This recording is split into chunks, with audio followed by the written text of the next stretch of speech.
जय महामृत्युंजय। हिंदू धर्म से जुड़े हर ऑनलाइन पोस्ट के कमेंट्स सेक्शन में खुद को दलित बुद्धिस्ट कहने वाले कुछ लोग अवश्य मिलेंगे जो हिंदू धर्म को गाली दे रहे होते हैं। यह विषय मेरे लिए प्राथमिकता था तो नहीं, पर हिंदू अब धर्म निंदा नहीं सहेगा। आज आप सबका मुंह हमेशा के लिए बंद हो जाएगा।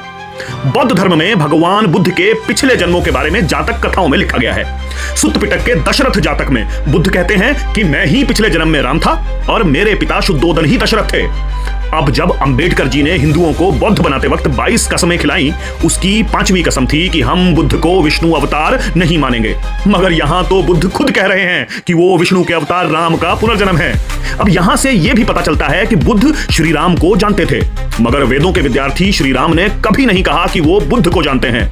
अब आप उन लोगों को टैग करके पूछिए जिनके अनुसार बुद्ध धर्म तो वेदों से भी पहले का है, वेद तो आर्य लेके आए थे।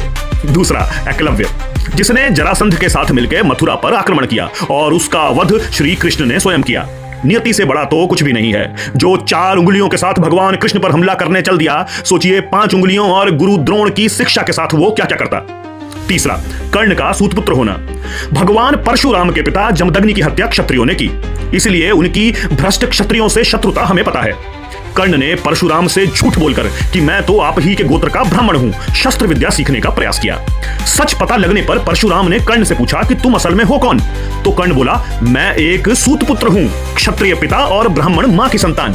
तो महाभारत में कर्ण ने स्वयं को खुद ही सूतपुत्र कहा है, तो वो गाली कैसे हो गई भाई? चौथा, श्री राम ने शंभूक नाम के एक शूद्र को मारा वेद पढ़ने के लिए। अब यह कहानी है रामायण के उत्तरकांड की, जो मूल वाल्मीकि रामायण का हिस्सा कभी था ही नहीं। उत्तरकांड में ही श्री राम ने सीता जी को धोबी के कहने पर छोड़ दिया, या अग्नि परीक्षा जैसी बकवास बातें भी हैं। लगभग हर लिंग्विस्टिक एक्सपर्ट यह मानता है कि उत्तरकांड की राइटिंग स्टाइल बाकी रामायण से नहीं मिलती, उसे बाद में जोड़ा गया है। रामायण समाप्त हो जाती है श्री राम के अयोध्या वापस पहुंचने पर। पांचवा, पुष्यमित्र शुंग, एक ब्राह्मण जिसने बौद्धों को मारा और बौद्ध स्तूप तोड़े।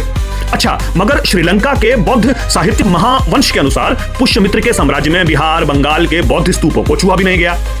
असल में हुआ यह कि पुष्यमित्र पर जब ग्रीक्स यवनों ने आक्रमण किया, तब सकल यानी आज के सियालकोट के बौद्धों ने ग्रीक्स का साथ दिया। इसलिए सकल के बौद्धों से बदला लेना एक राजनीतिक कारण था, धार्मिक नहीं। बाकी दलित शब्द ही 19वीं शताब्दी की राजनीति की उपज है।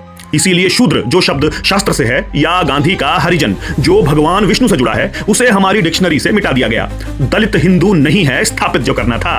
पाकिस्तान इसलिए नहीं बना कि उनको मुसलमान होने पर गर्व था, इसलिए बना कि उन्हें साबित करना था कि वो हिंदू नहीं है, वो अलग लोग हैं। आपको झूठ इसलिए नहीं बताया गया कि वो आपके हितैषी हैं, उन्हें बस सनातन को खोखला करना है।